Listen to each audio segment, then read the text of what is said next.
Billionaire invited his ex-wife to join him at a friend's wedding. She arrived holding a baby. Before we begin, drop a comment telling us which city you're watching from, and once the story ends, don't forget to rate it from 0 to 10. Oh, and make sure to follow our channel for more stories like this. Now sit back and enjoy every detail. The rain drummed against the floor-to-ceiling windows of Grayson Maddox's Manhattan penthouse, each drop echoing the hollow feeling that had settled in his chest for the past 18 months. At 36, he commanded boardrooms with the same ease others ordered coffee, his sharp jawline and steel-gray eyes intimidating competitors across marble conference tables. Tonight, however, those same eyes stared blankly at his reflection in the dark glass. His 6'2" frame, usually impeccably dressed in tailored Armani suits, was relaxed in charcoal sweatpants and a white t-shirt that accentuated his athletic build. Dark brown hair, always perfectly styled for business meetings, now fell carelessly across his forehead. The man who had built a real estate empire worth billions looked lost in his own success. The bourbon in his crystal tumbler had gone warm an hour ago, untouched like so many things in his life lately. His penthouse, featured twice in Architectural Digest, felt more like a museum than a home. Pristine white furniture, abstract art worth more than most people's houses, and not a single photograph or personal touch anywhere. Grayson picked up his phone for the 4th time that evening, scrolling through his contacts until he reached the name he'd been avoiding. Marcus Chen, college friend.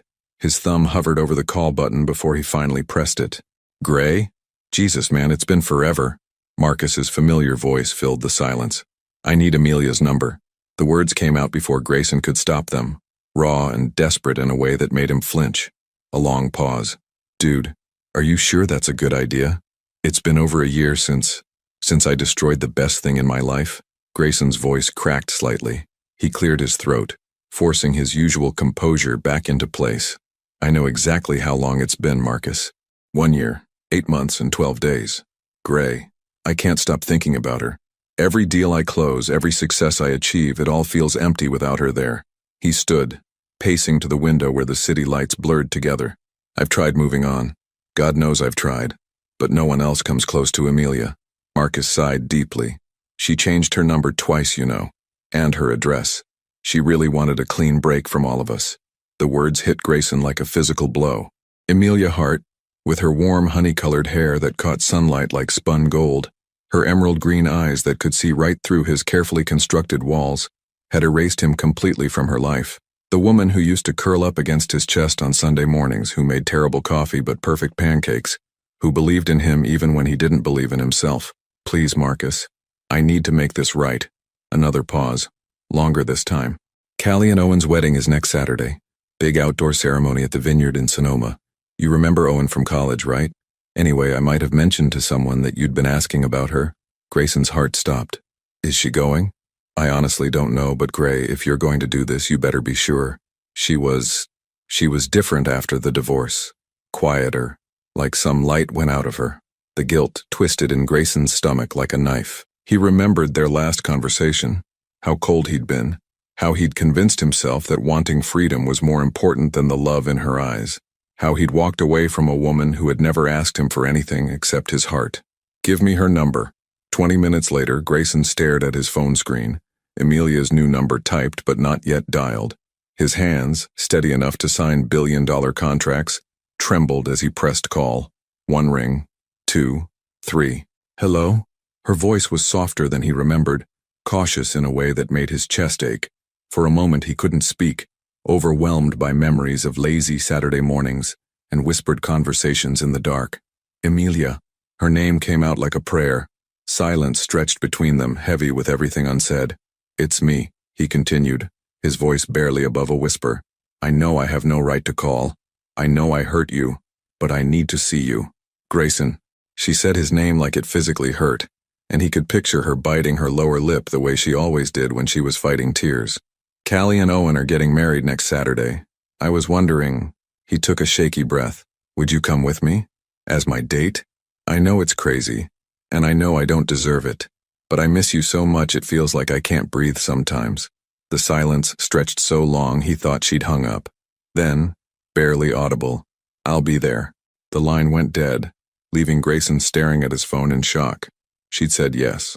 After 18 months of silence, of him destroying everything beautiful between them, Amelia Hart had agreed to see him again. Saturday morning arrived with the kind of California sunshine that made everything look like a movie set.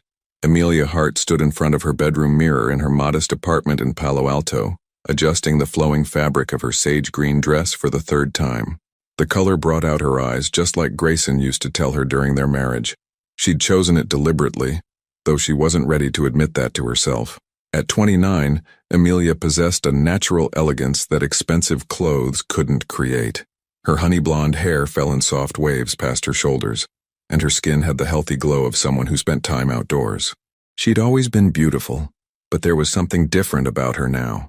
A quiet strength in the set of her shoulders, a guardedness in her emerald eyes that hadn't been there before. "Mama, you look pretty," came a soft voice from the doorway. Amelia turned to find her 11-month-old daughter Lily, pulling herself up against the doorframe. The little girl had inherited Grayson's dark hair and the distinctive curve of his jawline, but her eyes were pure Amelia, bright green and curious about everything. "Thank you, sweetheart," Amelia whispered, scooping Lily into her arms. The baby giggled, reaching for the delicate gold necklace at her mother's throat, the only piece of jewelry Amelia had kept from her marriage. The apartment was nothing like the penthouse she'd shared with Grayson. This was a real home, walls covered with Lily's drawings, books scattered on every surface, toys tucked into corners. A half-finished painting of a sunset sat on an easel by the window, evidence of the art career Amelia had quietly built over the past year and a half. Her phone buzzed with a text from her sister. "Are you absolutely sure about this? You don't owe him anything." Amelia stared at the message, her thumb hovering over the keyboard. Rebecca had been her rock through the divorce, through the lonely nights of pregnancy, through the terrifying first months of single motherhood. She was right. Amelia didn't owe Grayson anything, but she owed herself the truth. For 18 months, she'd carried the weight of her secret like a stone in her chest. Every time Lily smiled, every time she took a new step or spoke a new word, Amelia felt the sharp pain of knowing Grayson was missing it all. Not because he'd chosen to, but because she'd made that choice for him. "I need to do this," she typed back. An hour later, Amelia's hands were steady as she secured Lily into her car seat, but her heart hammered against her ribs. The drive to Sonoma Valley would take 2 hours. 2 hours to rehearse what she would say, how she would explain, how she would handle the moment when Grayson realized the truth. Meanwhile, in his San Francisco hotel suite, Grayson stood before his own mirror adjusting his navy blue Tom Ford suit. He'd changed 3 times, finally settling on something that said successful, but not arrogant, confident, but approachable. His usually perfect hair showed evidence of nervous finger combing, and there were shadows under his steel gray eyes that spoke of a sleepless night. His phone rang. "Marcus, how are you holding up, man?" "Like I'm about to jump out of a plane without checking if I have a parachute," Grayson admitted, loosening his silver tie slightly. "What if she's moved on? What if there's someone else? Then you'll deal with it. But Gray, you need to be prepared for the fact that she might not want what you want. You broke her heart pretty thoroughly." The words hit their mark. Grayson closed his eyes, remembering their last fight, if you could call it a fight when only one person was yelling. Amelia had stood in their kitchen, tears streaming down her face, begging him to reconsider. "We could be so happy, Grayson. We could have the family we always talked about." "I never talked about a family. You did. I want my freedom back." The cruelty of his own words still made him sick. "I was an idiot, Marcus." "Yeah, well, join the club. We've all been idiots about something. The question is what you're going to do about it now." After hanging up, Grayson walked to the window overlooking the Golden Gate Bridge. Somewhere out there, Amelia was getting ready to see him again. The woman who used to leave little notes in his briefcase, who would stay up late when he worked, who believed he could be better than he believed himself to be. He'd spent 18 months trying to convince himself that leaving had been the right choice. That marriage was a trap. That commitment was weakness, that he needed to experience life without attachments. He'd dated other women, beautiful, successful, uncomplicated women who wanted nothing more than a good time and expensive dinners. None of them had ever looked at him the way Amelia had, like he was both her anchor and her adventure. At noon, both of them were driving toward the same destination, carrying the weight of unspoken truths and unfinished conversations. The vineyard venue sprawled across rolling hills, decorated with white roses and fairy lights that would twinkle when evening came. Grayson arrived first, immediately scanning the parking area for any sign of Amelia's car. His hands were actually sweating, something that hadn't happened since his first billion-dollar presentation. Other guests milled around in their wedding finery, but he couldn't focus on small talk or familiar faces. Then he saw it, a modest blue sedan pulling into the lot. His breath caught as the driver's door opened and a familiar figure emerged. Amelia looked stunning, her green dress flowing as she moved, her hair catching the afternoon sunlight. But then she opened the back door, and Grayson's entire world shifted on its axis as she lifted a baby from a car seat. Time seemed to freeze as Grayson watched Amelia lift the baby from the car seat with practiced ease. The child was beautiful, dark curls catching the sunlight, chubby cheeks, and when she turned her tiny head, Grayson felt his knees nearly buckle. Those eyes, steel gray, just like his own. The mathematical calculation hit him like a physical blow. 11 months old. The divorce had been finalized 18 months ago, but they'd been separated for 2 months before that.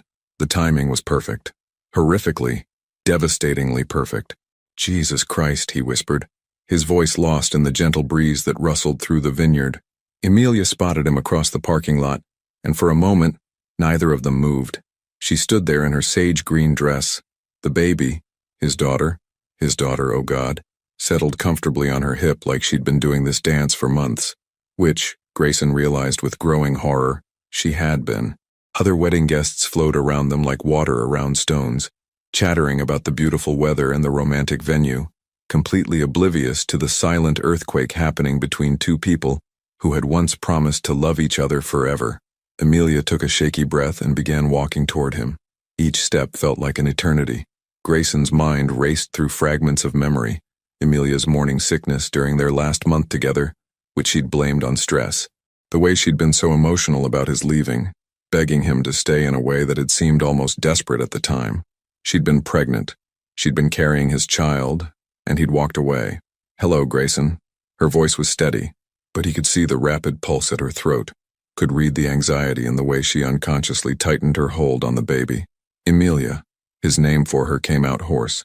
He couldn't take his eyes off the child, off his daughter. Her name is Lily."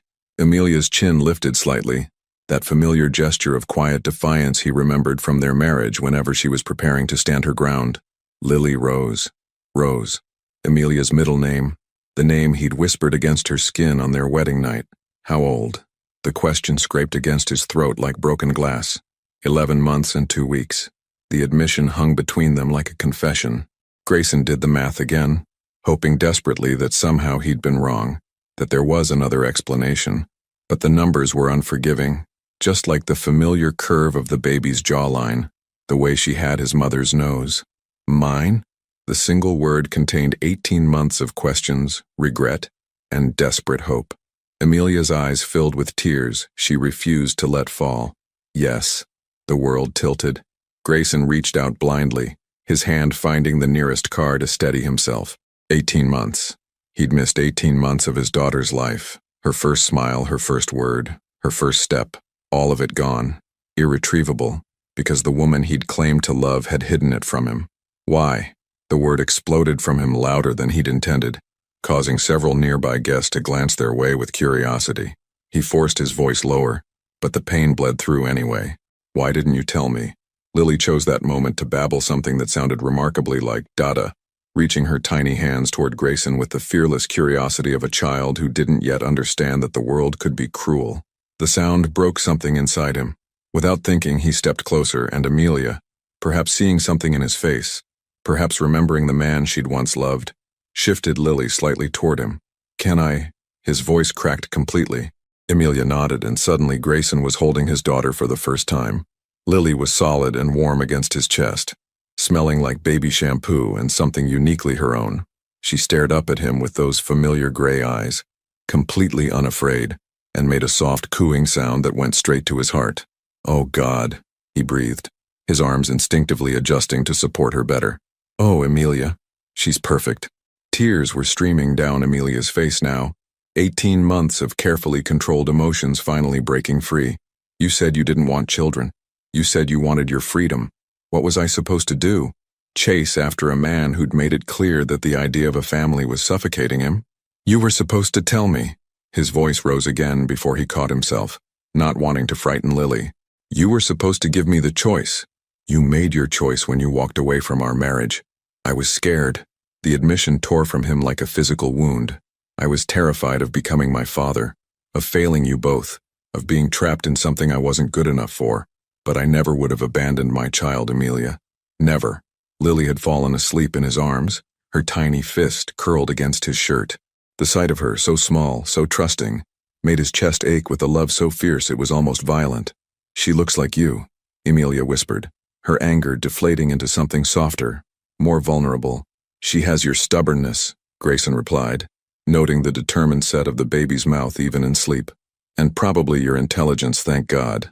A watery laugh escaped Amelia. Her first word was book. She's obsessed with them. The casual intimacy of the moment, two parents sharing details about their child, felt both natural and surreal. They were strangers now, but connected by this perfect little person who carried pieces of them both. I have so many questions, Grayson said quietly, reluctantly transferring Lily back to her mother's arms when the baby began to stir. But first, I need you to know, I'm sorry. I'm so goddamn sorry, Em, for leaving, for making you feel like you couldn't trust me with this, for missing all of it. I kept a journal, Amelia said suddenly, of everything. Her first smile at 6 weeks, when she started sleeping through the night, her first tooth. I told myself I was writing it for me, but she looked away. I think I was always writing it for you. The revelation hit him like a sucker punch. Even in her anger, even in her hurt, she'd been thinking of him. She'd preserved their daughter's milestones like sacred things, waiting for a moment that might never come. Would you let me read it? Before Amelia could answer, a familiar voice called out across the parking lot. Gray, there you are. And Em, oh my God, you look gorgeous. Callie Morrison, the bride herself, approached in a flurry of white lace and excitement, her eyes immediately drawn to the baby. And who is this little angel? I had no idea you had a baby, Em. Grayson and Amelia exchanged a look that carried the weight of 18 months of secrets and the promise of conversations yet to come. Callie's radiant smile faltered slightly as she noticed the tension crackling between Grayson and Amelia. Her wedding planner instincts kicked in, reading the room with the skill of someone who'd spent months coordinating personalities and managing drama. This is my daughter Lily, Amelia said carefully, her voice artificially bright. She's 11 months old. She's absolutely precious, Callie cooed, but her eyes flickered between Grayson's shell-shocked expression and Amelia's carefully composed face. Well, you two should find your seats. The ceremony starts in 20 minutes. As Callie hurried away to greet other guests, Grayson and Amelia were left standing awkwardly beside her car.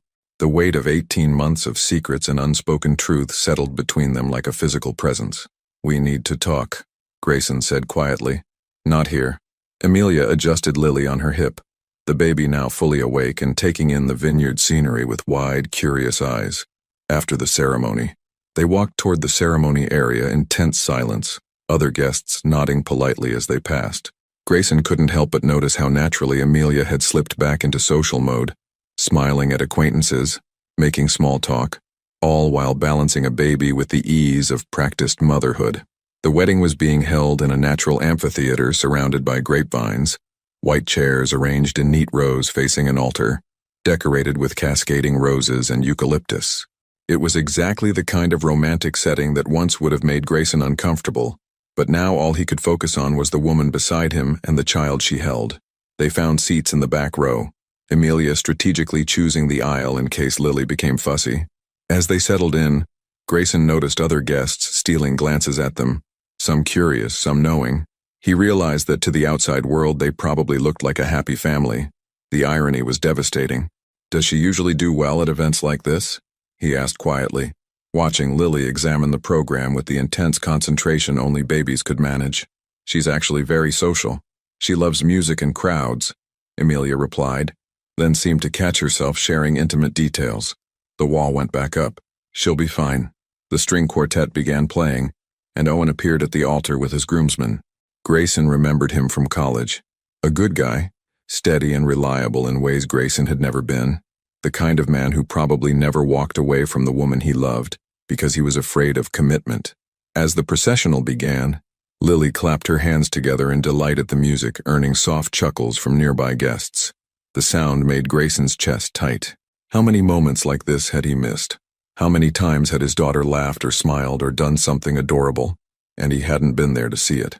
Callie appeared at the back of the aisle, stunning in her flowing white dress, her father beaming beside her. As she walked past their row, Lily reached out toward her with a happy babble, apparently fascinated by all the white fabric and sparkling details. "She likes pretty things," Amelia murmured, gently redirecting Lily's reaching hands. "Like her mother," Grayson said without thinking, then immediately tensed, waiting for Amelia's reaction. She glanced at him sharply, something unreadable flickering across her face before she turned back to the ceremony. The officiant began speaking about love, commitment, and the courage it takes to promise forever to another person. Every word felt like a knife twist in Grayson's chest. He'd stood at an altar once making those same promises to the woman sitting beside him, and then he'd broken every single one. "Marriage is not just about the moments when love feels easy," the officiant continued. "It's about choosing each other when love feels hard, when fear tries to make you run, when life presents you with challenges you never expected to face." Grayson felt Amelia's sharp intake of breath beside him. Owen was crying as he spoke his vows, his voice breaking as he promised to be Callie's partner through whatever life brought them. "I promise to choose courage over fear, love over pride, and to never let anything come between us and the family we're going to build together." The words hit Grayson like a physical blow. Choose courage over fear. He'd done the exact opposite. When faced with the prospect of building a life with Amelia, of becoming a father, of being responsible for another person's happiness, he'd chosen fear. He'd run. Lily had grown quiet during the ceremony, mesmerized by the music and the solemnity of the moment. She'd settled against Amelia's chest, one tiny hand tangled in her mother's necklace, the one Grayson had given her for their first anniversary. As Callie and Owen exchanged rings, promising to love each other through sickness and health, joy and sorrow, Grayson found himself studying Amelia's profile. She was crying silently, tears streaming down her cheeks as she watched their friends make the promises she and Grayson had once made to each other. Without thinking, he reached over and gently wiped away a tear from her cheek. She turned to look at him, startled, and for a moment they were transported back in time, back to when touching her was as natural as breathing, when he had the right to comfort her, when they were partners facing the world together. "I'm sorry," he whispered, and they both knew he wasn't just apologizing for the tear. "You may kiss the bride," the officiant announced, and the crowd erupted in cheers and applause. Lily startled at the sudden noise, her face scrunching up in preparation for tears. Instinctively, Grayson reached for her, making soft shushing sounds he didn't know he knew how to make. To his amazement, Lily calmed, studying his face with those serious gray eyes that were so much like his own. "She likes you," Amelia said softly, surprise evident in her voice. "Is that a bad thing?" he asked, still looking at his daughter. "I don't know," she admitted. "I honestly don't know anything anymore." As the newlyweds processed back down the aisle and guests began rising for cocktail hour, Amelia stood and began gathering their things, but Grayson caught her wrist gently. "Before we join the reception," he said urgently, "I need to know, the journal you mentioned, when did you start it?" Amelia's eyes filled with fresh tears. "The day I found out I was pregnant. 3 weeks after you left."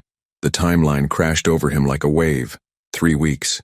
If she'd known just 3 weeks earlier, would he have stayed? Would they have worked through his fears together instead of apart? Congratulations, you two."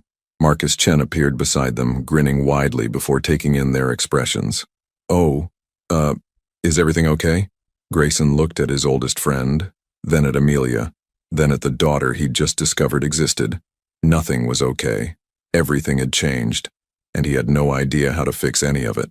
Marcus's confusion was palpable as he looked between Grayson's stricken face and Amelia's tear-stained cheeks. His gaze dropped to Lily, who was contentedly playing with the buttons on Grayson's suit jacket, and something shifted in his expression. "Holy shit," Marcus breathed, then immediately looked apologetic. "Sorry language, but Gray, is she mine?" Grayson confirmed, his voice barely above a whisper. "She's mine, and I had no idea." Marcus ran a hand through his dark hair, processing the bombshell. "Jesus, Em, you've been raising a baby alone for almost a year?" 11 months, Amelia corrected stiffly. "And I wasn't alone. I had my sister, my friends, my art students. We managed just fine." The defensive edge in her voice made Grayson's chest ache. This was what he'd reduced her to. A woman who felt the need to prove she didn't need anyone, least of all him. "That's not what I meant." Marcus said gently. He'd always been the peacemaker in their college group, the one who could diffuse tension with careful words. I just meant, God, Em, you must have been so scared. Tears spilled over again, and this time Amelia didn't try to stop them. Terrified. I was terrified every single day. When I found out I was pregnant, when I decided to keep the baby, during labor when I had no one to hold my hand, the first night home when she wouldn't stop crying and I thought I was the worst mother in the world. Each word was like a dagger in Grayson's heart. He'd been living his consequence-free life, dating other women, building his empire, while Amelia had been facing the greatest challenge of her life completely alone. Why didn't you call me? Marcus asked. Or any of us. We would have helped. Because he made it very clear that he didn't want a family, Amelia replied, not looking at Grayson. And I couldn't bear the thought of him feeling trapped or obligated. I didn't want him to stay for the baby if he didn't want to stay for me. You should have given me the choice, Grayson said quietly. What choice? Amelia's voice rose slightly, causing other guests to glance their way as they moved toward the cocktail reception. The choice to reluctantly pay child support? To be a part-time father who resented every minute? To marry me out of obligation and spend the rest of our lives making each other miserable? The choice to prove I could be better than I was. Grayson shot back. The choice to grow up, to face my fears, to become the man you and she deserved. You had that choice during our marriage, Amelia said, her voice breaking. I begged you to talk to me about your fears instead of running from them. I would have worked through anything with you, Grayson. Anything except being abandoned. Lily, sensing the tension in both her parents' voices, began to fuss. Instinctively, both Grayson and Amelia reached for her, their hands colliding as they tried to comfort their daughter. The touch sent electricity through both of them, muscle memory of 1,000 gentle moments they'd once shared. She's hungry, Amelia said, pulling back. I need to feed her. Is there somewhere private we can go? Grayson asked. We need to finish this conversation without an audience. Marcus, reading the situation perfectly, stepped forward. The bridal suite in the main house is empty right now. Callie won't need it until later for photos. I can show you where it is. They made their way through the cocktail reception, past groups of laughing guests with champagne flutes and appetizer plates. Grayson nodded absently at acquaintances, his mind entirely focused on the woman beside him and the baby in her arms who kept reaching for his tie. The bridal suite was elegant but comfortable, with a sitting area and large windows overlooking the vineyard. Marcus discreetly left them alone, closing the door behind him with a soft click. Amelia settled into an armchair, positioning Lily for nursing with the practiced efficiency of an experienced mother. She'd brought a light blanket to drape over herself, but Grayson had seen this dance before, during their marriage, when Amelia had helped her sister with her newborn nephew. He'd made some comment then about how natural she looked with a baby, and she'd smiled hopefully, saying she couldn't wait for their turn. He'd changed the subject, uncomfortable with the longing in her voice. Now, watching her nurse their daughter with such tenderness and competence, he felt the full weight of everything he'd thrown away. Tell me about her, he said softly, taking the chair across from them. Tell me everything. Amelia looked surprised by the gentleness in his voice. What do you want to know? Everything. When you found out you were pregnant, what it was like being alone during the pregnancy, the birth, her first months. I want to know what her favorite foods are, what makes her laugh, what she's afraid of. I want to know our daughter. Something in Amelia's face softened at his use of our daughter. She loves bananas and hates green beans, Amelia began quietly. She's fascinated by music, any kind of music. She'll stop crying instantly if you sing to her. She's incredibly social, smiles at everyone, but she's also very observant. Sometimes I catch her just studying people, like she's trying to figure them out, like you used to do, Grayson said with a small smile. Remember how you used to watch people at restaurants and make up stories about their lives? She has your determination, Amelia continued, ignoring his comment but not able to hide a slight smile. When she wants something, she doesn't give up. She taught herself to crawl by watching videos on my tablet. I swear she understood what she was seeing and decided to figure it out. Smart like her mother, stubborn like her father. They shared a look that was almost like their old easy intimacy before reality crashed back down. Grayson said carefully, I need you to know, if I had known about her, everything would have been different. Would it? Amelia challenged. Or would you have felt trapped and grown to resent us both?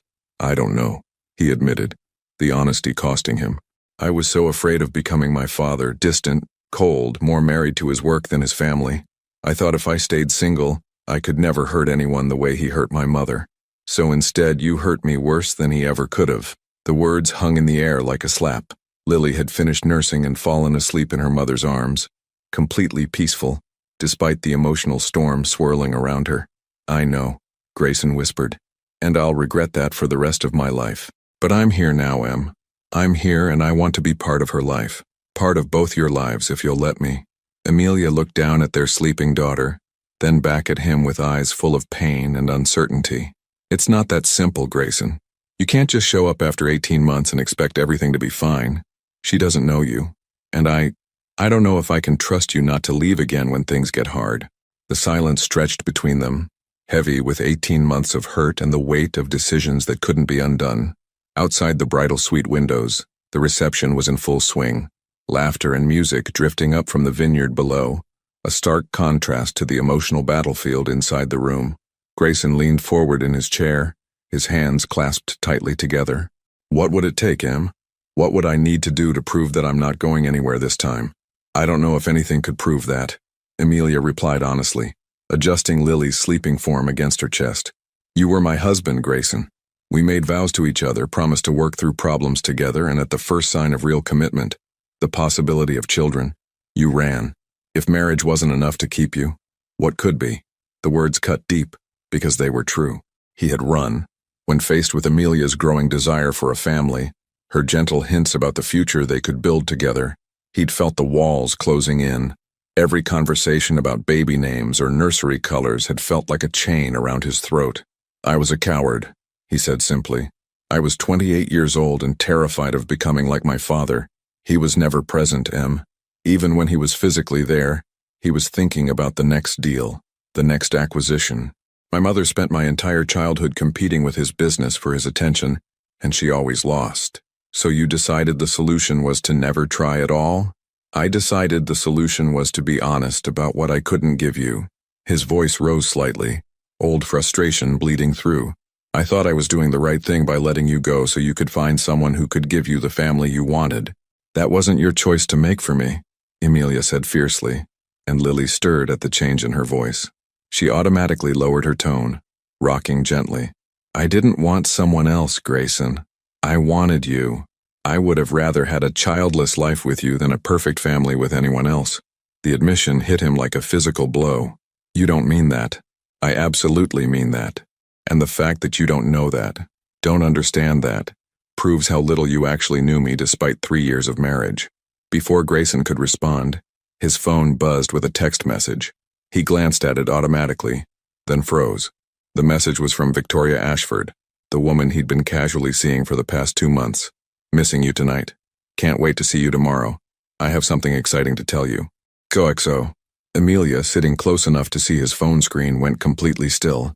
"Who's Victoria?" she asked quietly. Grayson's stomach dropped. "Em, we're not serious, it's just what?" Her voice was dangerously calm. "Just someone you've been sleeping with while calling me and saying you miss me, while asking me to be your date to a wedding? It's complicated." "No, Grayson, it's really not complicated at all." Amelia stood carefully, still holding Lily, her movements sharp with controlled anger. "This is exactly what I was afraid of. You haven't changed at all. You're still the same man who thinks he can have everything without committing to anything. That's not fair. I didn't know about Lily when Victoria and I started, whatever this is. And I certainly didn't know I'd feel this way seeing you again." "What way?" she demanded. "Like I'm drowning without you," he said desperately, standing as well. "Like the last 18 months have been the biggest mistake of my life. Like maybe we could find our way back to each other." Amelia laughed, but there was no humor in it. "While you're dating other people. Very romantic, Grayson. I'll end it with her. Today. Right now." He was already reaching for his phone. "Don't you dare use our daughter as an excuse to treat another woman badly," Amelia snapped. "Victoria, whoever she is, doesn't deserve to be discarded because it's suddenly convenient for you." The fact that even in her anger, Amelia was thinking about protecting another woman from being hurt made Grayson's chest ache with love and regret. "Then what do you want me to do?" he asked helplessly. "I want you to figure out what you actually want instead of just reacting to situations," she said, moving toward the door. "I want you to be honest with Victoria, honest with yourself, and honest with me. And until you can do that, I don't think we should do this." Do what? Pretend that 18 months of hurt can be erased by one emotional conversation at a wedding. She was almost to the door when Lily woke up and, seeing Grayson across the room, reached out toward him with a sleepy smile. "Dada," she said clearly, the word unmistakable this time. Both parents froze. It was Lily's first clear word, spoken with perfect timing and devastating effect. "She's never said that before," Amelia whispered, tears filling her eyes again. Grayson felt like his heart was being ripped from his chest. His daughter's first word. And it was for him, a stranger she'd met hours ago. The bitter irony wasn't lost on him. Please," he said, his voice breaking. "I know I don't deserve it, but please don't take her away from me. I'll do whatever it takes. I'll end things with Victoria properly. I'll prove to you that I'm not the same man who walked away. Just please give me a chance to be her father." Amelia looked at Lily, who was still reaching for Grayson, then back at him. For a moment, he saw the war playing out on her face, her protective instincts battling against her fair nature, her hurt wrestling with what was best for their daughter. "I need time to think," she said finally. "This is all too much, too fast. I came here to tell you about her, not to fall back into old patterns." "What old patterns?" "Letting you charm your way back into my life when you haven't actually changed," she said sadly. "I won't do that to myself again, Grayson, and I won't do that to her." She opened the door, then paused without looking back. "The journal is at my apartment. If you really want to know about the time you missed, you can read it. But understand, those memories aren't yours to claim. They're mine. I lived through every sleepless night, every milestone, every moment of joy and terror alone. Reading about them won't make you her father. Being present from now on will." The door closed behind her with a soft click, leaving Grayson alone in the bridal suite with the scent of her perfume and the echo of his daughter's first word. "Dada." He sank into the chair she'd vacated, put his head in his hands, and for the first time since he was a child, Grayson Maddox cried. 3 days had passed since the wedding, and Grayson hadn't slept more than 2 hours at a time. He'd returned to San Francisco Sunday night and immediately called Victoria, asking to meet for dinner. The conversation had been one of the hardest of his life. "You're ending this because of your ex-wife," Victoria had said, her perfectly manicured fingers wrapped around her wine glass. She was stunning. A successful marketing executive with platinum blonde hair and sharp blue eyes. Exactly the type of uncomplicated woman he'd thought he wanted. "I'm ending this because it's the right thing to do," he'd replied honestly. "I've just discovered I have a daughter, Victoria. My priorities have completely shifted." She'd been gracious about it, more gracious than he deserved. "I hope you find what you're looking for, Grayson. You're a good man, but you've never been fully present in any conversation we've had. I think part of you has always been somewhere else." Somewhere else. With Amelia. Now Tuesday evening, Grayson stood outside Amelia's apartment building in Palo Alto, holding his breath as he pressed the buzzer for Unit 4B. The building was charming but modest. Red brick with window boxes full of flowers, the kind of place where neighbors actually knew each other's names. "Hello?" Amelia's voice crackled through the intercom. "It's me. I ended things with Victoria, properly, and I'd like to read the journal if the offer still stands." A long pause. Then the buzzer sounded, granting him entry. Her apartment was everything his penthouse wasn't. Lived in, warm, filled with evidence of a real life being lived. Children's books stacked on every surface. Colorful toys scattered across the hardwood floor. Paintings covering the walls. Some clearly Amelia's work. Others finger paint masterpieces that could only be Lily's early attempts at art. "She's sleeping," Amelia said quietly, opening the door. She wore jeans and an oversized sweater, her honey blonde hair pulled back in a messy bun, and she was more beautiful than any woman had a right to be in such ordinary clothes. "How long has she been down?" "About an hour. She usually sleeps for 2 hours in the evening, then has a bottle before bed." The domestic details felt both foreign and achingly familiar. This should have been his routine too. Amelia moved to a bookshelf and pulled out a thick, leather-bound journal. "I started this the day I found out I was pregnant," she said, holding it against her chest like armor. "Some entries are just a few lines. Others are longer, more detailed." He stepped closer, noting the way she unconsciously stepped back. "Before you give that to me, I need you to know. I told Victoria about you, about Lily. I explained that I couldn't be with her while my heart was somewhere else." "Where is your heart, Grayson?" The question was soft but loaded with 18 months of pain. "With you. With our daughter. It never left, Em. I just convinced myself it had. She studied his face for a long moment, then held out the journal. Some of these entries were written in the middle of the night when I was angry or scared or exhausted. They're not kind to you. I don't deserve kindness from you right now. No, she agreed sadly. You don't. Grayson took the journal, surprised by its weight. Will you stay while I read it? I can't. It's too hard watching you discover everything you missed. She grabbed her keys from a hook by the door. I'm going to my sister's for a few hours. Let yourself out when you're done, and leave the journal on the coffee table. After she left, Grayson settled onto her couch, soft and well-worn, with a baby blanket draped over one arm, and opened the journal to the first page. March 15th. I'm pregnant. 3 weeks since Grayson left and I'm pregnant. I took 5 tests to be sure. I keep staring at the little pink lines and wondering if this is the universe's idea of a joke. The man who said he never wanted children gave me one, then disappeared before I could tell him. I don't know what to do. Part of me wants to call him, but what would I say? Remember how you left because you wanted freedom? Well, surprise. You're going to be a father. He'd think I was trying to trap him. I'm scared. I'm so fucking scared. The raw honesty in her handwriting made his chest ache. He flipped through pages documenting her first doctor's appointments, her morning sickness, her struggle to afford prenatal vitamins on her teacher's salary while living alone. April the 2nd. Heard the heartbeat today. Strong and fast, like a tiny drum. The doctor said everything looks perfect. I cried in the parking lot after, wishing G was there to hear it too. I'm starting to show, just a little bump that I can hide under loose shirts. I touch it sometimes and wonder if she'll have his eyes or mine. I think it's a girl. I don't know why. April 20th. Had to tell my principal today. She was surprisingly supportive. Said I could work until I'm ready to take leave. Rebecca keeps asking if I've contacted G yet. I haven't. What's the point? He made his choice. May entries detailed her growing belly, her exhaustion, her fears about doing this alone. June brought preparations. Painting the nursery a soft yellow, buying a crib secondhand, practicing breathing techniques by herself in childbirth class. July 4th, Independence Day. How fitting. 7 months pregnant and officially independent whether I want to be or not. Watched fireworks from my apartment window and felt her kicking like she was trying to applaud. I wonder if G is watching fireworks somewhere, thinking about the independence he wanted so badly. August was harder to read. Entries about false labor. Her terror that something would go wrong and she'd face it alone. Her sister taking time off work to be with her.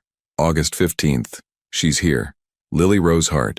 Born at 3:47 a.m. after 14 hours of labor. 7 pounds 2 ounces, perfect in every way. She has G's jawline and his serious expression, but my eyes.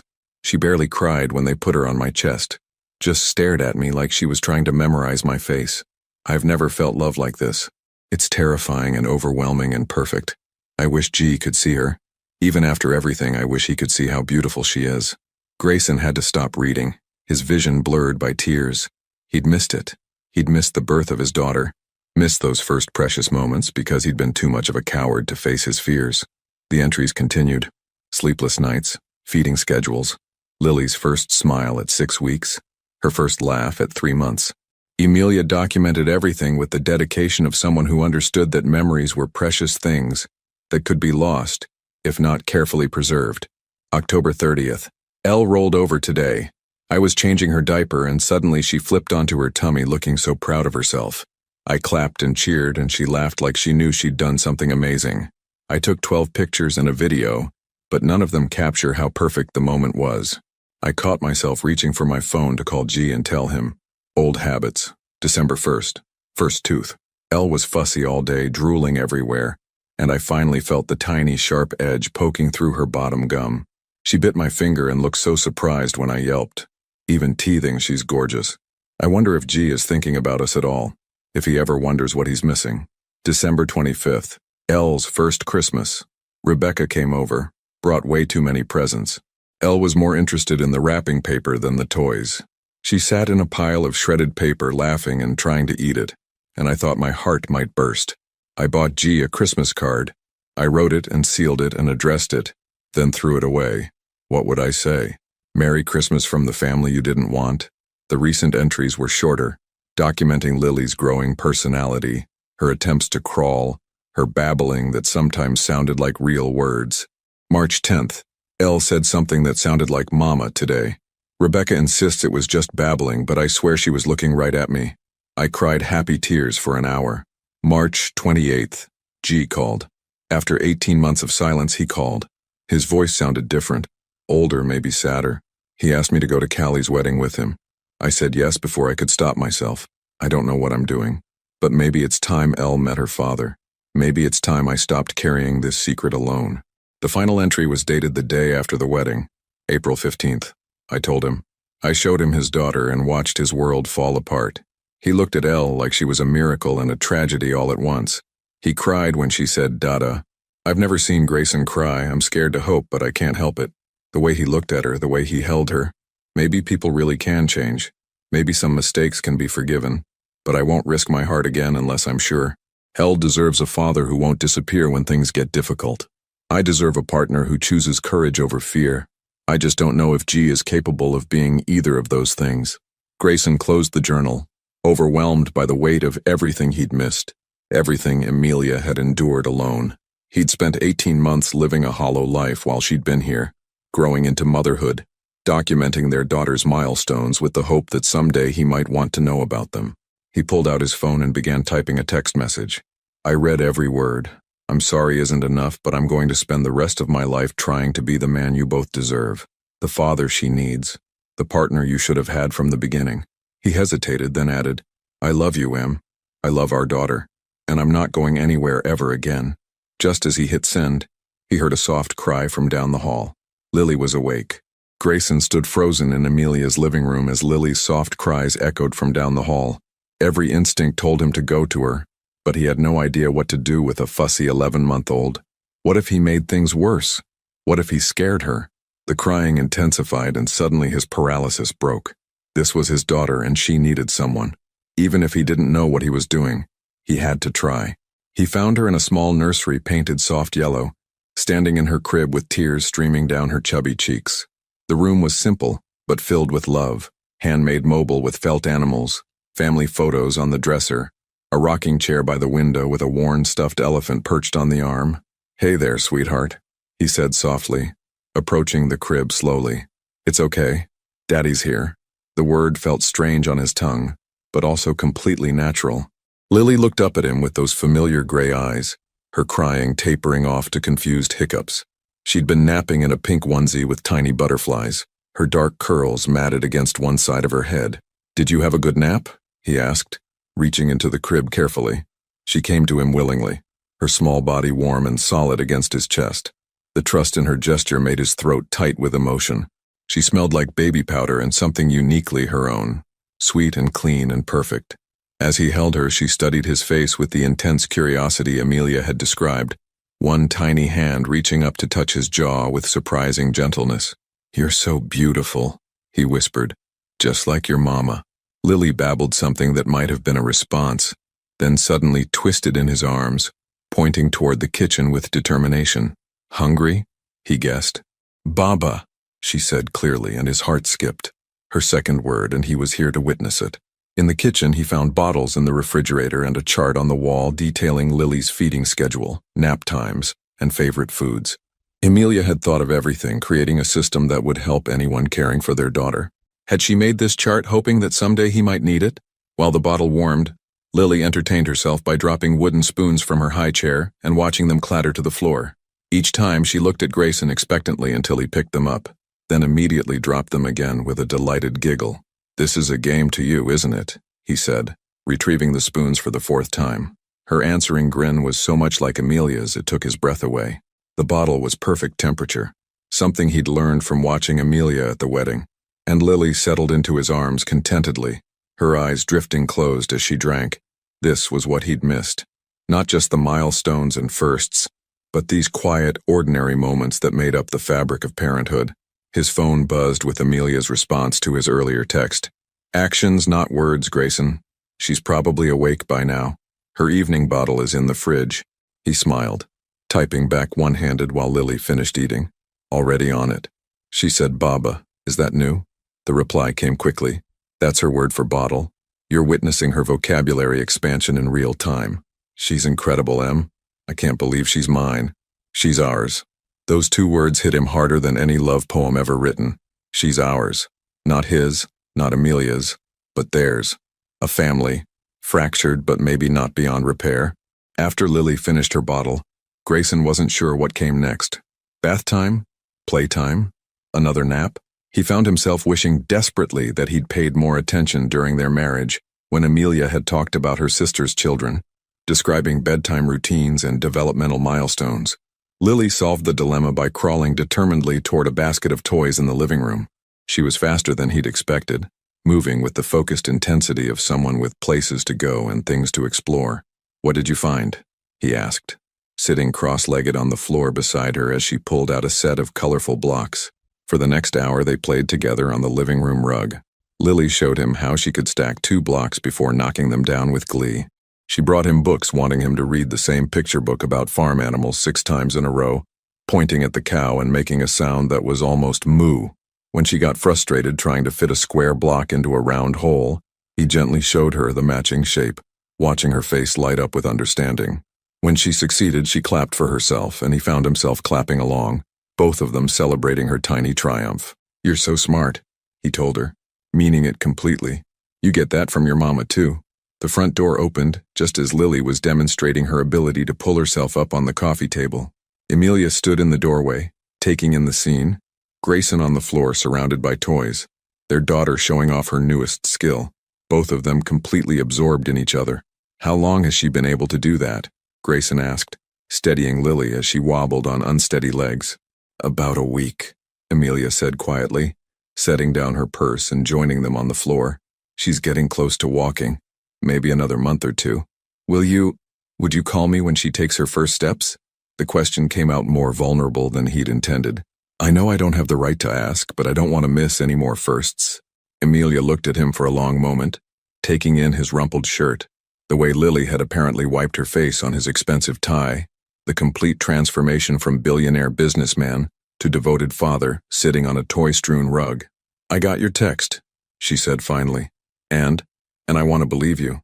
But Grayson, she can't be the only reason you stay. She can't be your midlife crisis or your guilt project.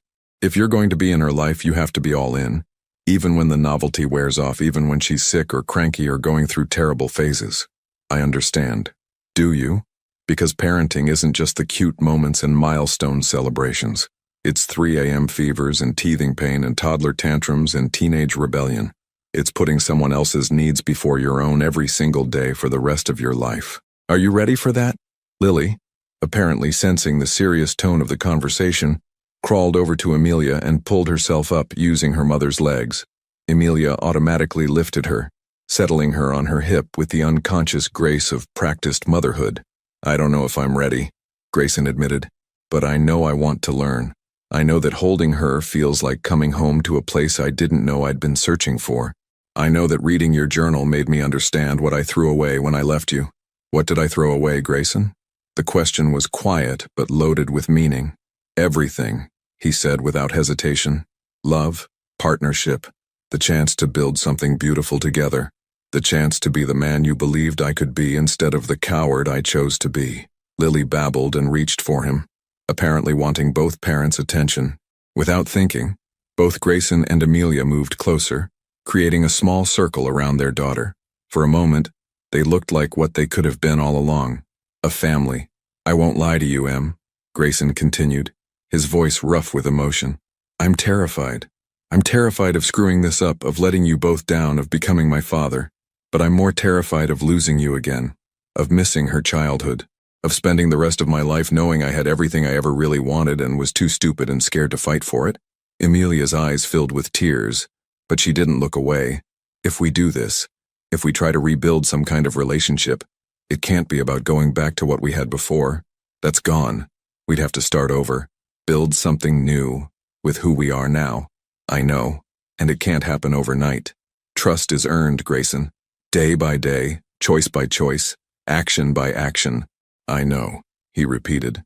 "Just tell me there's a chance. Tell me I haven't destroyed everything beyond repair." Lily chose that moment to lean toward Grayson, her arms outstretched, making it clear she wanted him to hold her. Amelia hesitated for just a second, then handed their daughter over. "There's a chance," she whispered. watching Lily settle contentedly against Grayson's chest. But only if you prove you mean what you say. 2 weeks had passed since that evening on Amelia's living room floor, and Grayson had shown up every single day, not with grand gestures or expensive gifts, but with presence. He'd rearranged his entire schedule around Lily's routine, taking conference calls during her nap times and moving meetings to accommodate feeding schedules. Today was different, though. Today was the test neither of them had expected. Amelia's phone call had come at 5:30 a.m., her voice tight with panic. "Lily's sick. High fever. And she won't stop crying. I'm taking her to the emergency room." Grayson had broken at least 3 traffic laws getting to Stanford Children's Hospital, finding Amelia in the waiting room with Lily limp and flushed in her arms. The sight of his daughter so clearly unwell had sent ice through his veins. "How long has she been like this?" he asked, sitting beside them. "Since about 3 a.m. Her temperature spiked to 102 and nothing I did would calm her down." Amelia's voice was hoarse from exhaustion and worry. "The triage nurse said it could be hours before we're seen. Then we wait," he said simply, taking off his suit jacket and wrapping it around both of them. "Whatever it takes." What followed was the longest 6 hours of Grayson's life. Lily alternated between restless sleep and inconsolable crying, her tiny body burning with fever despite the medication. Amelia held her constantly, rocking and singing softly, her own eyes red with exhaustion. "You don't have to stay," she whispered during hour 3 when Lily had finally fallen into fitful sleep. "I know you have important meetings today." "There is nothing more important than this," Grayson replied firmly. "Than her, than you." He'd meant it. He'd canceled a board meeting that had been scheduled for months, ignored 17 urgent emails, and let his assistant reschedule everything else. When his business partner called, frustrated about a delayed acquisition, Grayson had been blunt. "My daughter is sick. Everything else can wait." It was the first time he'd said those words, "my daughter," to anyone in his business world. The first time he'd chosen family over empire. When they finally saw the doctor, the diagnosis was simple but scary for new parents. A severe ear infection that had spread, requiring antibiotics and careful monitoring. Nothing life-threatening, but serious enough that Lily would need round-the-clock care for the next few days. "She'll be miserable for about 48 hours, Dr. Patel explained gently. "Lots of fluids, medication every 4 hours, and someone needs to watch her constantly. If her fever goes above 103 or she shows signs of dehydration, bring her back immediately." In the parking lot afterward, Amelia looked ready to collapse. "I should call in sick to work tomorrow, and probably Wednesday too." "No," Grayson said quietly. "Let me take care of her." Amelia stared at him. "You don't know how to take care of a sick baby. Then teach me. Show me what to do, and I'll do it." He looked at Lily, still flushed and whimpering in her car seat. "She needs constant care and you need sleep. You've been up all night. Let me help." "Grayson, you've never even changed her diaper." "Then it's time I learned." The next 24 hours tested every assumption Grayson had about his own capabilities. Lily was miserable, crying inconsolably, refusing to eat, unable to sleep for more than 30 minutes at a time.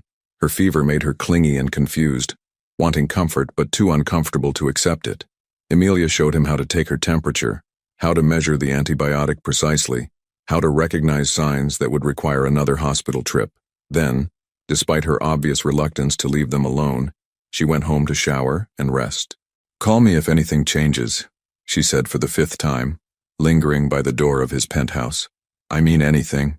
If she gets worse, if you can't handle it, if, he took her hands gently. "I've got this. I've got her." The first few hours alone with a sick baby were baptism by fire. Lily cried whenever he put her down, so he walked the length of his penthouse for what felt like miles, bouncing gently and singing every song he could remember from his own childhood. His voice was hoarse within an hour. When she finally fell asleep around 2 p.m., he was afraid to move, terrified of waking her. He stood perfectly still in his living room, holding his fevered daughter, watching the rise and fall of her tiny chest and feeling a protectiveness so fierce it was almost violent. She woke up 20 minutes later crying again. By evening, Grayson had learned to function on adrenaline and love alone. He'd mastered the art of one-handed everything, eating, drinking coffee that had gone cold hours ago, even answering urgent work emails while Lily dozed fitfully against his shoulder. His expensive furniture was covered in burp cloths and blankets. His pristine white couch had mysterious stains that would probably never come out. His marble countertops were cluttered with baby bottles, medicine syringes, and the cheerful chaos of caring for a sick child. It was the most exhausted he'd ever been. It was also the most purposeful.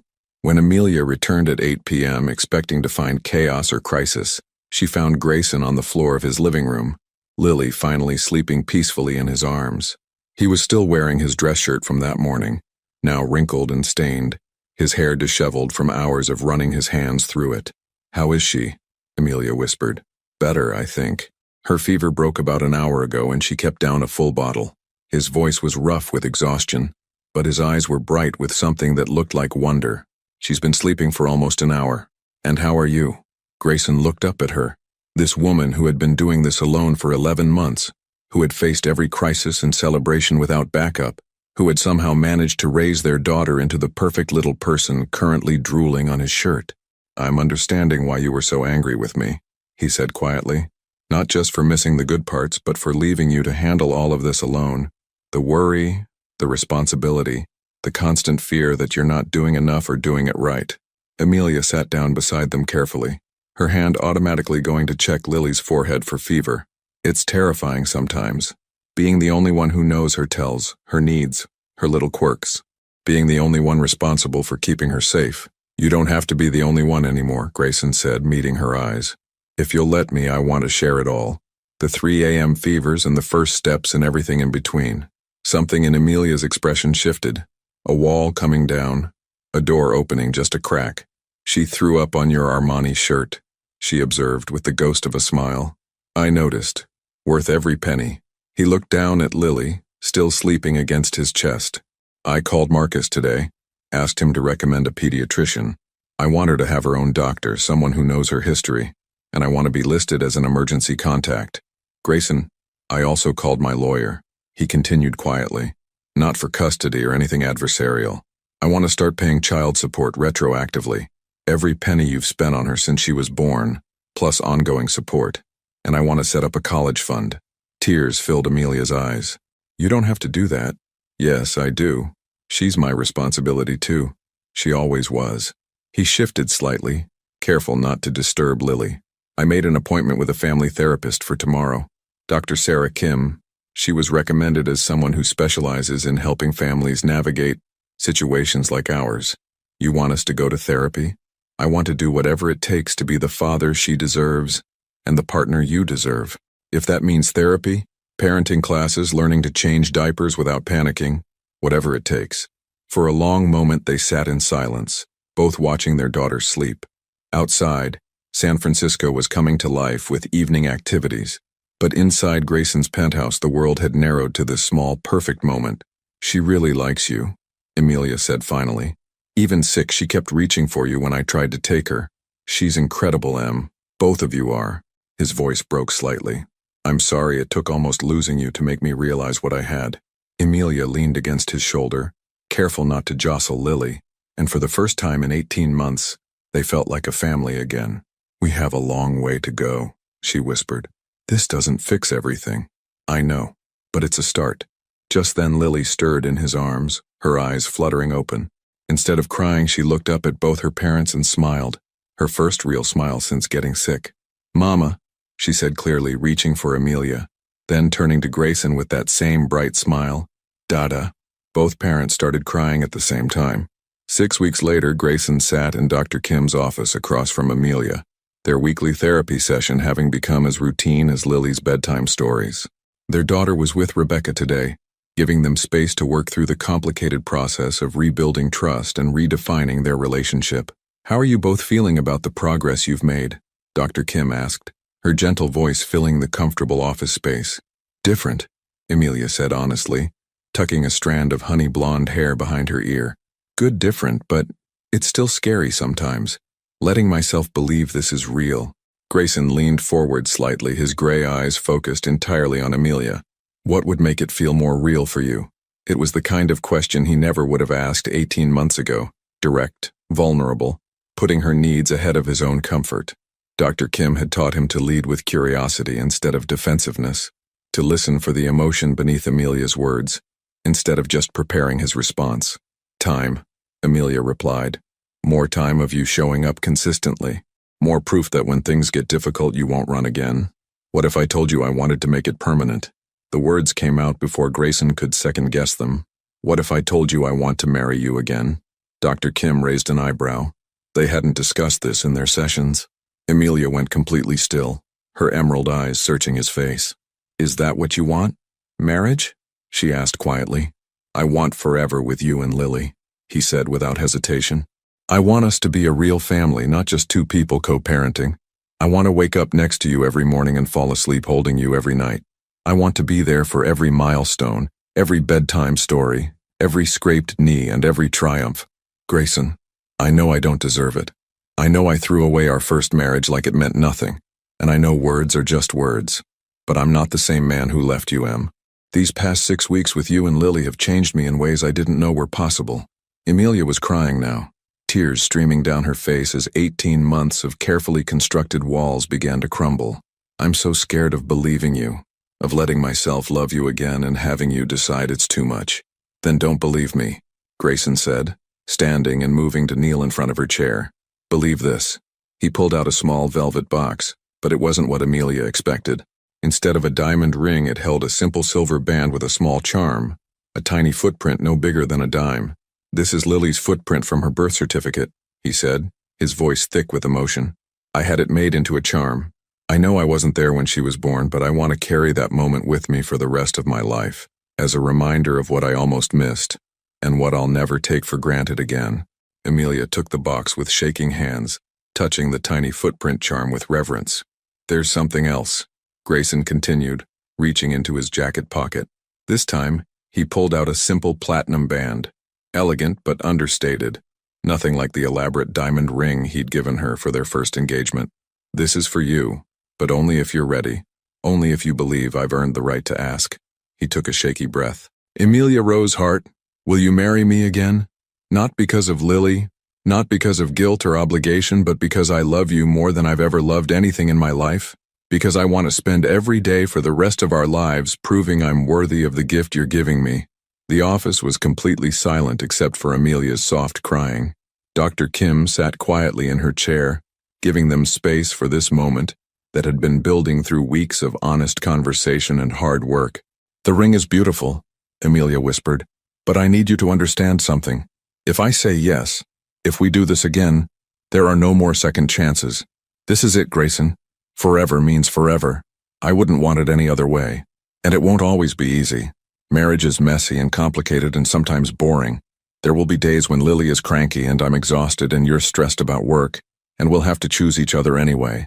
I'm counting on those days, he said softly. I'm counting on proving to you every single day that I choose this life, this love, this family we've built. Amelia looked at the ring, then at the charm with their daughter's footprint, then into the eyes of the man who had broken her heart and was now offering to spend his lifetime healing it. Ask me again, she whispered. Grayson's face broke into a smile that transformed his entire expression. Amelia Rosehart, love of my life, mother of my daughter, will you please marry me? Yes, she said through her tears. Yes, I'll marry you again. He slipped the ring onto her finger with hands that were steady now, sure of his choice in a way he'd never been before. When he kissed her, it tasted like second chances and new beginnings, like coming home after being lost for far too long. I love you, he whispered against her lips. I love you so much it terrifies me sometimes. Good, she whispered back. Love should be a little terrifying. It should matter enough to scare you. An hour later, they picked up Lily from Rebecca's house, both of them glowing with happiness and new possibilities. Lily took one look at her parents' faces and clapped her hands in delight, as if she could sense the shift in the emotional landscape around her. Mama! Dada! She squealed, reaching for both of them. That evening, they sat on the floor of Amelia's living room, soon to be their living room, they'd decided, with Lily between them, building towers of blocks and knocking them down with gleeful abandon. It was perfectly ordinary and absolutely magical at the same time. When do you want to have the wedding? Amelia asked as Lily demonstrated her newest trick of stacking 3 blocks before destroying her architectural masterpiece. Tomorrow, Grayson said immediately, making her laugh, but realistically whenever you want. Big ceremony, small ceremony, courthouse, I don't care as long as you're there. Small, Amelia said. Family and close friends. Maybe in Rebecca's backyard? She has that beautiful garden. Perfect. He caught Lily as she launched herself toward him, giggling. What do you think, princess? Should Daddy marry Mommy again? Lily babbled something that sounded remarkably like, yes, sending both parents into fits of laughter. She approves, Amelia declared. Smart girl, Grayson said, kissing the top of Lily's head. Gets that from her mother.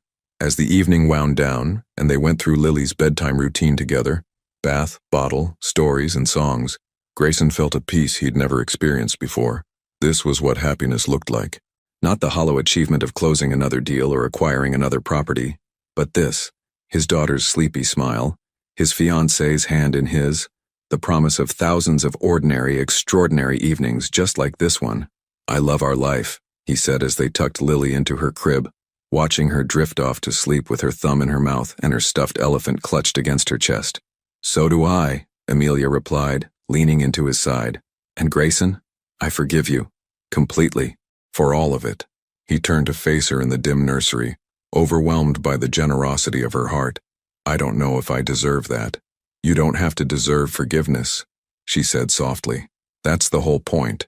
I'm choosing to let go of the hurt so we can build something beautiful from here. Standing in their daughter's nursery, surrounded by evidence of the life Amelia had built without him and the future they were choosing to build together, Grayson understood something he'd never grasped before.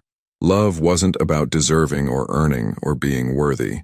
Love was about choosing each other, again and again, through fear and joy and everything in between.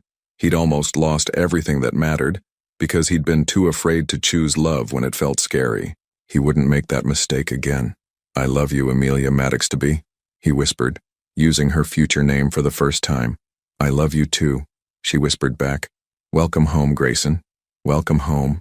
3 years later, the sound of small feet running down hardwood floors echoed through the house, followed by delighted squeals and the deeper rumble of Grayson's laughter.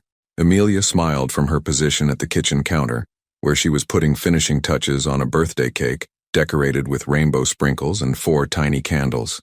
Daddy, again, again, Lily's voice carried from the living room, breathless with joy.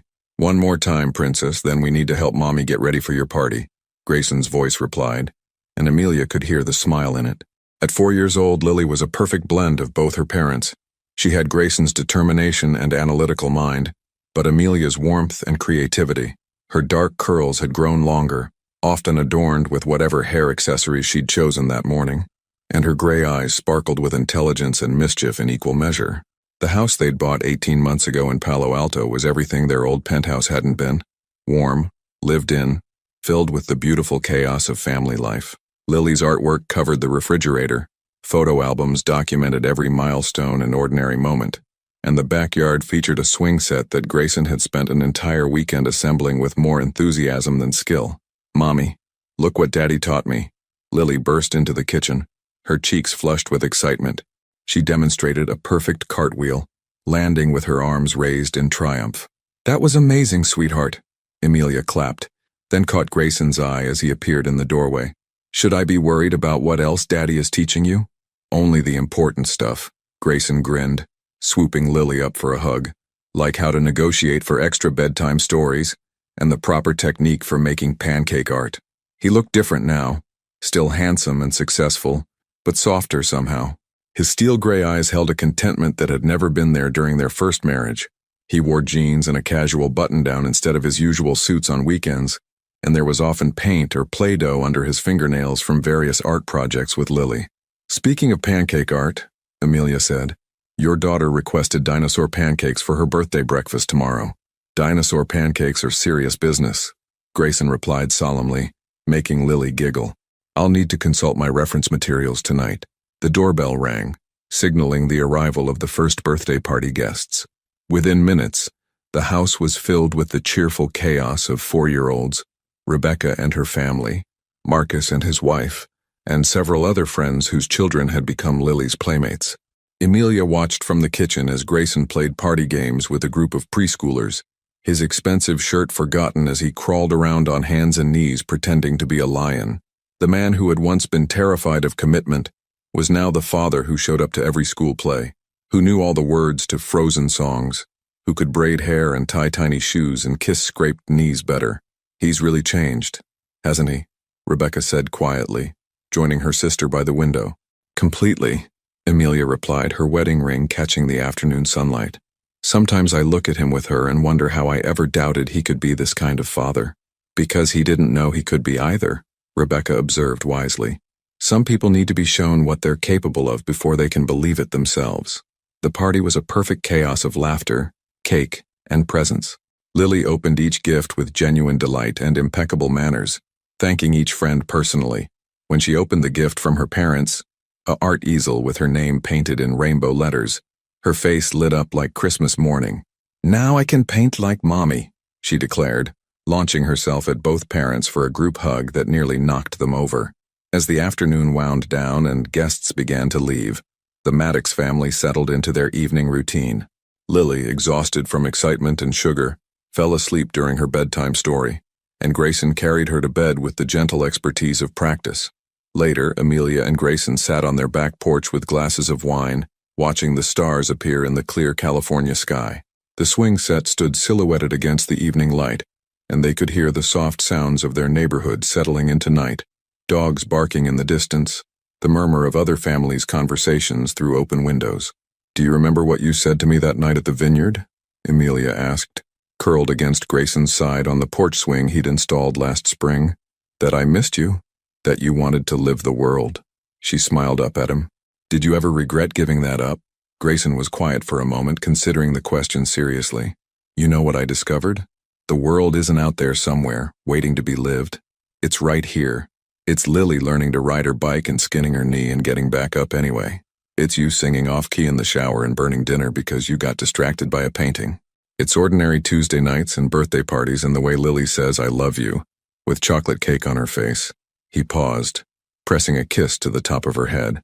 "I thought I wanted freedom, but what I really wanted was purpose. I thought I wanted adventure, but what I really wanted was home. I just didn't know that home could be a person, two people, instead of a place." "Even when Lily goes through her teenager phase and decides she hates us both?" Amelia teased. "Especially then," Grayson laughed. "I can't wait to embarrass her at school dances and interrogate her first boyfriend and teach her how to change a tire and balance a checkbook. You're going to be one of those dads, aren't you?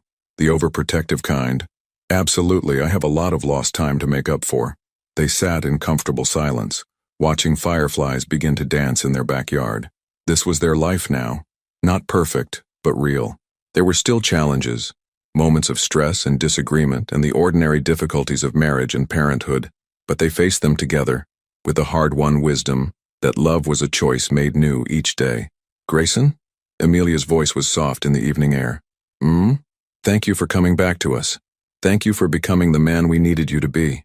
Thank you for letting me," he replied. "Thank you for loving me enough to give me a second chance and for raising our daughter to be so amazing that I couldn't help but fall in love with being her father. She is pretty amazing, isn't she? Just like her mother." Inside the house, they could hear Lily talking in her sleep, probably narrating some elaborate dream adventure. Tomorrow would bring new challenges and joys, scraped knees and bedtime stories, the beautiful mundane reality of family life. Grayson Maddox had spent the first 36 years of his life building an empire, accumulating wealth and power and all the external markers of success. But sitting on his back porch with his wife and daughter sleeping safely inside their home, he understood that everything he'd achieved before paled in comparison to this. Being chosen, being trusted, being home. The little girl who had once reached for him at a wedding, calling him Dada with complete trust, had saved his life in ways he was still discovering. She'd shown him what unconditional love looked like, what it meant to be needed, not for what he could provide, but simply for who he was. And the woman beside him, who had carried their daughter alone through her first months of life, who had documented every milestone in careful detail, who had found the courage to forgive him and trust him with their future, she had given him the greatest gift of all, the chance to be better than he'd ever imagined he could be. As they headed inside to check on Lily one more time before bed, Amelia paused at their daughter's doorway. Lily was sprawled across her toddler bed, arms flung wide, stuffed elephant clutched in one hand and a picture book in the other. Even in sleep, surrounded by the things she loved most. "Do you think she'll remember any of this?" Amelia whispered. "The early years when it was just me and her? I hope she remembers that she was loved every single day of her life," Grayson said quietly. "And I hope someday when she's old enough to understand, She'll know that sometimes the best families are the ones that had to fight to stay together. They stood there for another moment, watching their daughter sleep, both thinking about the journey that had brought them to this point. The pain, the mistakes, the fear, and ultimately the choice to love each other despite it all. Some love stories are simple. Boy meets girl, they fall in love, they live happily ever after. But the best love stories, the ones that last, are messier than that. They're about people who choose each other not just in the easy moments, but in the hard ones. They're about forgiveness and second chances and the courage to believe that people can change. They're about coming home to a love that's been waiting for you, even when you didn't know you were lost. As Grayson turned off the lights and followed his wife to their bedroom, he smiled at the thought of all the ordinary, extraordinary days still ahead of them. Birthday parties and school plays, family vacations and quiet Sunday mornings, the 1,000 small moments that make up a life lived together. He'd once thought happiness was something you achieved, a destination you arrived at through success and acquisition. Now he knew better. Happiness was something you chose, again and again, in the small decisions that nobody else ever saw. It was choosing to get up at 3 a.m. with a sick child, choosing patience over frustration, choosing to say, "I love you," even when it was hard, choosing to show up every day for the people who mattered most. He'd thought he wanted the whole world. It turned out he'd just wanted home. Would you have made the same choice as Amelia, to forgive and trust again after such deep hurt? Sometimes second chances lead to the most beautiful love stories, but they require courage from both people to build something new from the pieces of what was broken. Your thoughts and experiences matter to this community. Please share them in the comments below.